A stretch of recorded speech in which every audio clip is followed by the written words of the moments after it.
Megasporangium that means ovule आखिर बनता कैसे है, कौन सी सेल्स उनको बनाती हैं, इसकी प्लॉइडी क्या होती है और वो कौन सी सेल है जो एम्ब्रियो सेल बनाती है. So in this part of video we will discuss about the development of ovule and the process of formation of megaspore, that means megasporogenesis. So welcome to the Balaji junction. और यहाँ आपकी गाड़ी जरूर रुकेगी क्योंकि मैं दूंगी आपको कुछ ऐसे कॉन्सेप्ट जिससे आपकी प्रिपरेशन की स्पीड बढ़ेगी.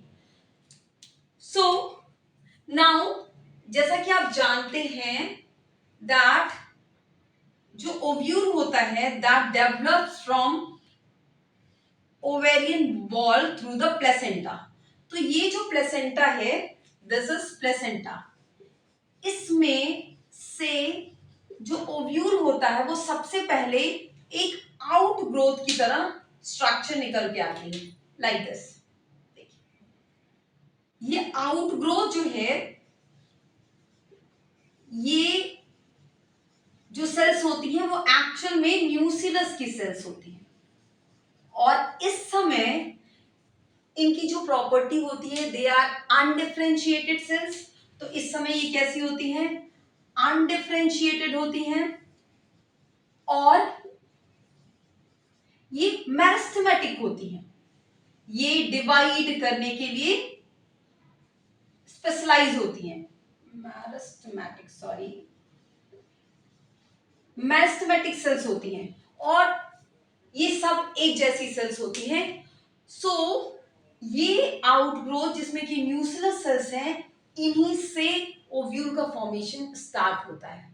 तो होता क्या है, सबसे पहले अ मास ऑफ सेल्स बन जाती हैं अनडिफरेंशिएटेड सेल्स की लाइक दिस. तो अब these nuclear cells are surrounded by the outer layer of epidermal cells. तो उनकी outer layering किसकी होती है, एपिडर्मल सेल्स की होती है और अंदर जो है वो न्यूक्लियस सेल्स होते हैं. During the development, so this is the actually epidermal cells. So this is epidermal cells. अब ड्यूरिंग डेवलपमेंट क्या होता है कि इसमें से एक सेल हाइपोडर्मल रीजन की, hypodermal means below the epidermis, एक कोई सेल जो है वो क्या हो जाती है, वो लार्ज हो जाती है और उसका न्यूक्लियस प्रोमिनेंट हो जाता है. So this cell is now called as archisporial cell. Archisporial cell. और ये सेल फर्दर डिवाइड करके एक्चुअल में ओव्यूल बनाती है. तो ये आर्कीस्पोरियल सेल जब फर्दर डिवीजन होता है और ये डिवीजन कैसा होता है, ये होता है पेरिक्लाइनल डिवीजन. पेरिक्लाइनल डिवीजन आप जानते हैं जिसमें कि दो लेयर्स बनती हैं तो दो सेल्स बन जाती हैं. So this archesporial cell further divide and form two cells like this. तो the outer cells is called as primary parietal cell. Primary parietal cell. while the lower one, ये इसको कहते हैं spore, primary sporogenous tissue. Primary sporogenous cell, sorry not tissue, it's a cell. So ये primary sporogenous cell यही वो cell है जिससे कि एक्चुअल में ओव्यूल का फॉर्मेशन होता है. Now this primary sporogenous cell ये बाद में directly as a megaspore mother cell की तरह काम करने लगती है. तो ये सेल प्राइमरी पैराइटल सेल ऐसी ही रहती है और ये सेल जिसको हम पहले प्राइमरी स्पोरोजेनस सेल्स कहते थे ये अब मेगास्पोर मदर सेल की तरह काम करने लगती है. मेगास्पोर मदर सेल और इसको MMC भी कहते हैं. अगर आप लोग देखेंगे तो यहां अभी तक जो भी डिवीजन्स हो रहे हैं दे ऑल आर माइटोसिस. तो तो न्यूक्लियस सेल की प्लॉइडी क्या है 2n है, आर्किस्पोरियल सेल की प्लॉइडी क्या है 2n है, प्राइमरी पैराइटल सेल्स की प्लॉइडी क्या है 2n है, प्राइमरी स्पोरजेनस सेल की प्लॉइडी क्या है 2n है, और मेगास्पोर मदर सेल की भी प्लॉइडी क्या है 2n है।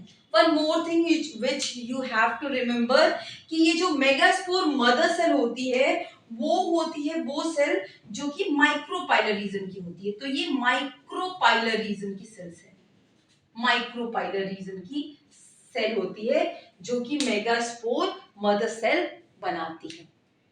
तो ये माइक्रोपाइलर रीजन होता है। Now in a next step, अब this megaspore mother cell undergo meiosis.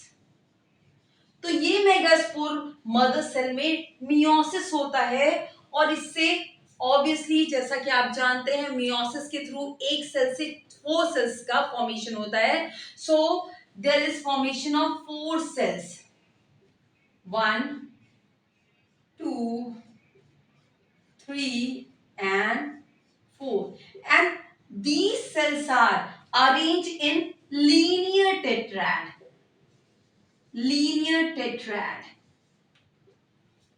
सो ये लीनियर टेट्राड के फॉर्म अरेंज होती है और इनको कहते हैं, हर एक को कहते हैं माइक्रोस्पोर, माइक्रोस्पोर। और the formation of actually microspore mother cell से माइक्रोस्पोर के फॉर्मेशन के प्रोसेस को कहते हैं, sorry it's not micro, it's a macro, sorry it's a macrospore. And megaspore mother cell से मैक्रोस्पोर के फॉर्मेशन के प्रोसेस को कहते हैं मेगास्पोरोजेनेसिस। सो यहां से इस एमएमसी से और मेगास्पोर के फॉर्मेशन, इस प्रोसेस को कहते हैं मेगास्पोरोजेनेसिस। नाउ एक चीज, और ये आपने देखा था कि माइक्रोस्पोरोजेनेसिस में भी ऐसे ही प्रोसेस हुआ था, but there is a difference. यहाँ पे क्या होता है, ये जो 4 मेगास्पोर बनते हैं, ये 4 मेगास्पोर जो बनते हैं,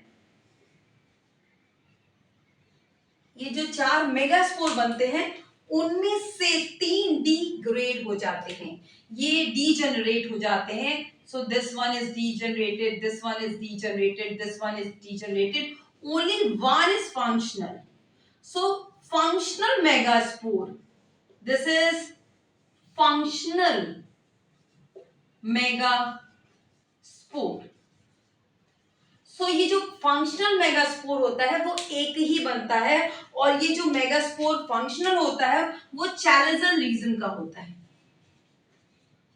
चैलेजल रीजन वाला होता है। यानी जो मेगास्पोर चैलेजा की तरफ होगा वही लाइफ कंडीशन में रहता है, अदर 3 आर डीजेनरेटेड। ये 3 क्या हो जाते हैं, डीजेनरेट हो जाते हैं। तो अगर हम माइक्रोस्पोरोजेनेसिस और मेगास्पोरोजेनेसिस को कंपेयर करें तो इन अ माइक्रोस्पोरोजेनेसिस 1 माइक्रोस्पोर मदर सेल से 4 माइक्रोस्पोर्स बने थे और चारों फंक्शनल थे। While in case of megasporogenesis एक मेगास्पोर मदर सेल से 4 मेगास्पोर्स बनते तो हैं लेकिन उनमें से 3 डीजनरेट हो जाते हैं। तो फाइनली 1 मेगास्पोर से केवल 1 मेगास्पोर मदर सेल से केवल 1 मेगास्पोर ही बनता है।